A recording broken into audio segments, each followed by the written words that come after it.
믿음의 시련. 이는 너희 믿음의 시련이 인내를 만들어내는 줄을 너희가 알미라. 야고보서 1장 3절. 이러한 시험은 당신의 믿음을 테스트해보기 위해 닥쳐온다. 당신은 그것을 알기에 그 시험의 고통을 인내로 견뎌내게 된다. 당신이 어떤 세속적인 욕심에서도 아니요 일시적인 어리석음 때문에 악한 자들의 미혹에 넘어간 결과도 아니며 결코 어리석은 탓으로 일부러 어떤 시험에 이끌려 들어간 게 아니라 전혀 뜻밖의, 전혀 본의 아니게 아주 불가항력으로 도저히 당신 자신의 능력으로는 어떻게 손을 써볼 수 없는 상황이 몰아닥치는 바람에 어떤 시련에 봉착하게 되었다면 현명한 당신은 이렇게 말할 수 있어야 한다. 옳지, 이것은 내 믿음을 시험해 보기 위한 것인즉 끝까지 굴복하지 않고 인내로써 견뎌내며 내 믿음을 지키리라. 말하자면 당신은 인내를 통하여 당신의 믿음을 증명해 보일 수 있는 좋은 찬스를 맞은 것이다. 그렇다면 당신은 너희가 여러 가지 시험에 빠질 때면 그것을 모두 기쁨으로 여기라 라는 말씀을 얼마든지 아멘 하고 받아들일 수 있을 것이다. 이렇게 해서 믿음의 시련이 인내를 만들어내게 되는 것이다. 하나님의 징계는 견디기 어려운 고통을 강요하지만 그 징계를 인내로 이겨낼 때 그 결과는 기쁨으로 변하는 법이다.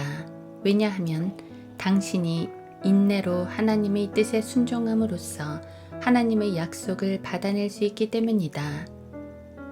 너희에게 인내가 필요함은 너희가 하나님의 뜻을 행한 후에 그 약속을 받기 위함이라 라고 성경은 말씀한다. 히브리서 10장 36절. 당신이 환난에 처해 있을 때 당신은 그 이유를 이해하지 못하고 그 환난의 결과가 어떻게 귀결될 것인지를 알지 못할지라도 하나님께서는 모든 것을 알고 계신다. 그러니까 모든 것을 하나님께만 맡겨드리고 당신은 그저 인내로 견뎌내기만 하면 된다. 나는 비행기를 타고 높은 하늘을 날 때마다 창밖을 내다보며 내 인생을 둘러싼 수많은 영적 일들에 대해 깊은 생각에 잠기곤 한다. 이것만으로도 비행기 타는 값으로 $100짜리 두 서너 장을 쓰는 것쯤은 조금도 아깝지가 않다. 곰곰이 생각해보면 주님께서는 단 한순간도 당신에게서 눈을 떼신 적이 없었다는 것을 새삼 느끼고 전율하지 않을 수가 없을 것이다.